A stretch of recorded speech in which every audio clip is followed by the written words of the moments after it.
The door to the room remained closed, sealed like a mystery that Ludovica could not unravel.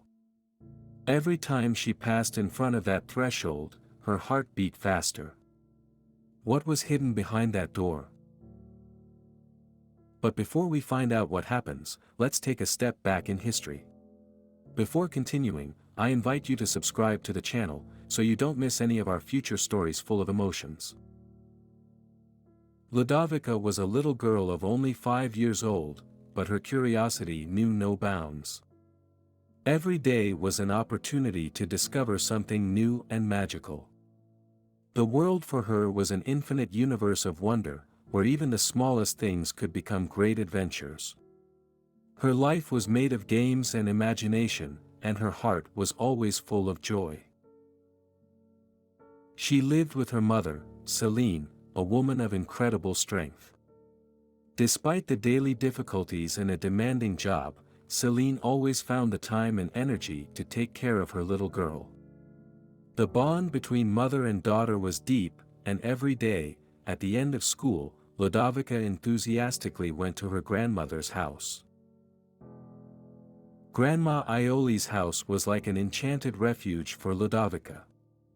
A place where she always felt safe, surrounded by her grandmother's love and affection. Each room, with its antique furniture and the stories it contained, became the perfect setting for the little girl's games. The curtains swayed gently, the walls seemed to breathe with the house, and Ludovica found a new mystery to explore in every corner. But one afternoon, the tranquility of that house was interrupted by a sudden phone call. Ludovica was in the middle of one of her usual games, building a castle of pillows, when she heard her grandmother's voice change. Ioli, who until a few moments before had seemed serene, had become serious and tense.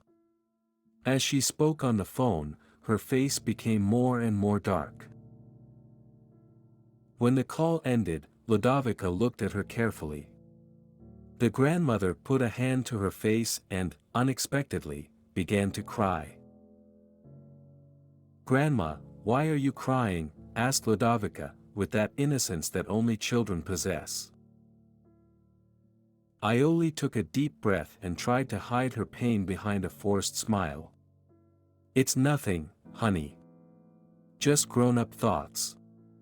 You don't have to worry about anything." But Ludovica couldn't ignore the feeling of change she had felt. The world she knew, so stable and safe, suddenly seemed to have lost its magic.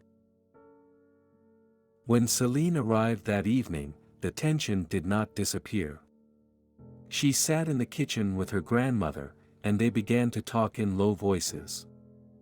Ludovica watched from afar, trying to understand what was happening. Their eyes were worried, full of pain. It was as if something huge and looming was crushing them. After a few minutes, Celine approached her daughter. Her eyes were full of sweetness, but her voice betrayed a note of concern. "My love, there is something I must tell you," Celine began in a delicate tone. "Do you remember when I told you about my brother, Uncle Amilcare?" Ludovica nodded, though she couldn't remember much about the name. Amilcare was a distant figure to her, someone she'd only heard of a few times. "Well, he's coming back now.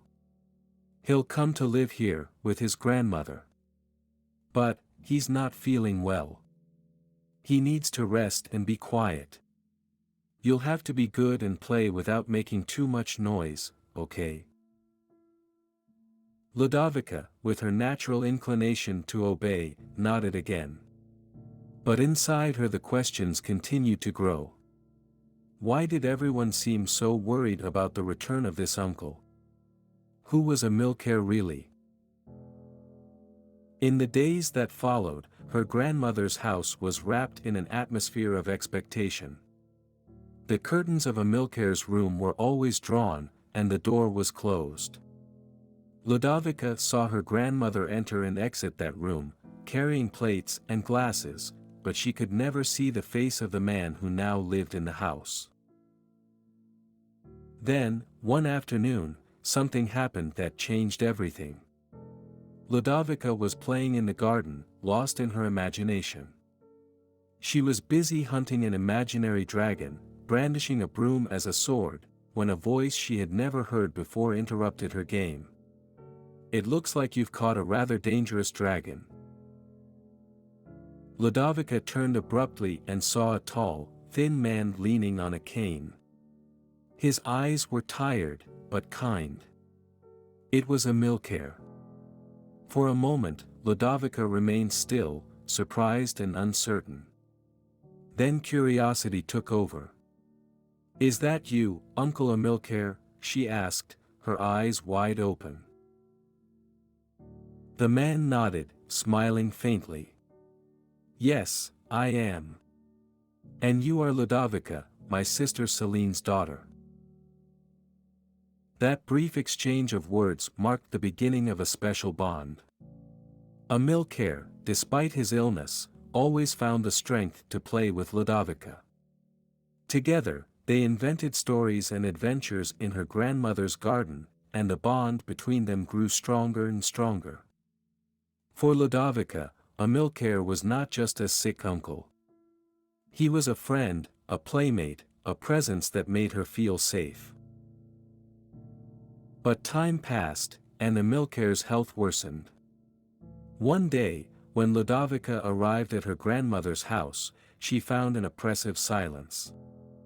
Amilcare's room was empty, and her grandmother's face was full of sadness. If this story is moving you, leave a precious like and don't forget to subscribe to the channel. Iole sat down next to Ludovica and took her hand. "My love, there's something you need to know," she said in a broken voice. "Amilcare is very ill. Today they took him to the hospital. He'll leave us soon." Ludovica, heartbroken, immediately asked to see him. And so, together with her mother, they headed to the hospital. When they arrived, Ludovica saw her uncle lying on that white bed, pale and tired. He didn't seem like the same man she had played with only a few days before. "Uncle, you can't leave me," Ludovica whispered, tears streaming down her face. "You can't go away. You just got back." Amilcare took her hand, his voice weak but sincere. "Ludovica, you were the light of my last days. I made many mistakes in my life, and now I'm paying for them. But thanks to you, I found some peace." The truth about Amilcare's past was beginning to emerge. Years before, he had committed a terrible crime. He had been involved in a robbery that had caused the death of an innocent man. That burden had tormented him for years, until it had consumed him completely. "But I give you my heart," Ludovica said in a small voice, "so you can stay with me and become good." Amilcare smiled faintly. "You've already given me your heart, little one. And thanks to you, I've already become a better person." In your opinion, can the innocent love of a little girl really change a person's heart? And in the end, what does it really mean to love unconditionally? Can pure love transform a life?